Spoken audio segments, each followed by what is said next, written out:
regards to the Louisville game, that's not a great opponent, but it's a much improved opponent that beat Virginia just the week earlier, that put 62 points on a Wake Forest team that is currently 7-2. Is that the best complete start to finish Miami performance this year?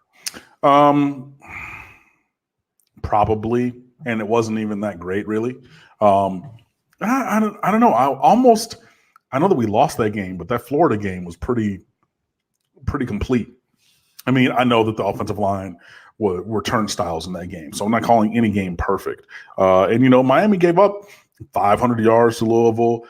Could have been more points. You had an interception in the end zone, a fumbled punt by the Cardinals and things. So it was one of the more complete games. And obviously, just their defense is Swiss cheese. And that's what we said, last week. And Jaron Williams proved that time and time again because, wait, hold on. Yeah, he just threw another touchdown pass right now because, I mean, it was that kind of a day for him. I mean, he had, 6 touchdowns. He had 2 touchdowns consecutively. He had 3 touchdowns and 4 throws at one point in the second quarter. Man was just on fire. Miami did play a good, solid game, obviously on senior day, homecoming, and with recruiting visits, both official and unofficial, going on in that game. So, there were still things that could use some improvement.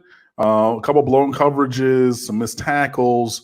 It all, we talked before, and I mean, other people have, even more learned people than I, and I try to read as much as I possibly can and integrate that into my brain. But, other football analysts and people who are really integral on the, on the X's and O's side of things are saying Louisville is a team that runs outside zone more than anybody else and better than anybody else in the country. And some of those plays Miami looked like they were prepared for, and other times, I mean, just fish without water. Just they had no idea what was going on. So, it was one of the better games that we played. Obviously, putting out 52, tying an ACC, a Miami record against an ACC opponent, is a really good performance. Record-breaking touchdown performance from your quarterback was great. D. Wiggins played well. DJ Dowse played well. Michael Pinckney was linebacker of the week in the ACC for his strong play.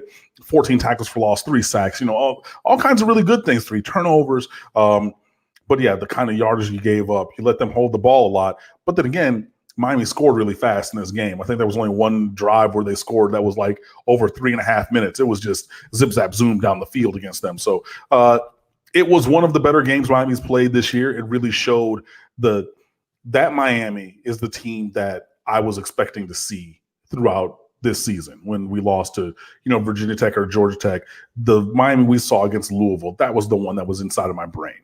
So it is a step in the right direction, but it's not perfect.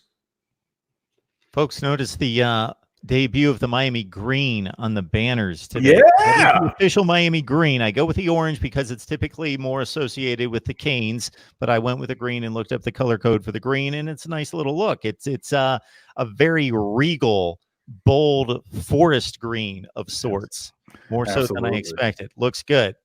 Miami Moneyball, you go right there to MiamiMoneyball.com, Canes fans, and you predict the stats for the next Miami game. Of course, is going to be in 2 weeks, a week from Saturday against FIU. But you've got the Dolphins, the Canes, the Gators, and the Noles, and you can jump on there and play for prizes and test your football knowledge and your ability to predict statistics during those particular games at MiamiMoneyball.com. We got Kim Underwood on the line from State of the U talking Miami football, but the Canes coming off a 52-point effort.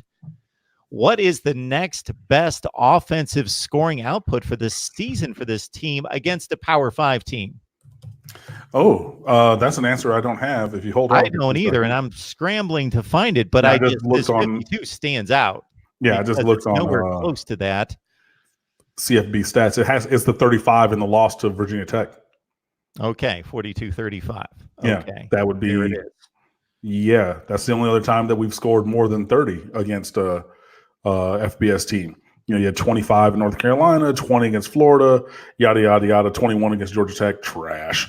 But yeah, so it would be 35 in a loss other than this one. So yeah, this was a little bit of an outlier, but then again, you had quarterback had a, Miami record 6 touchdowns, tied the ACC record for touchdowns thrown in a game. So yeah, a little bit of an outlier, but I mean, yeah, Louisville's defense, none too good.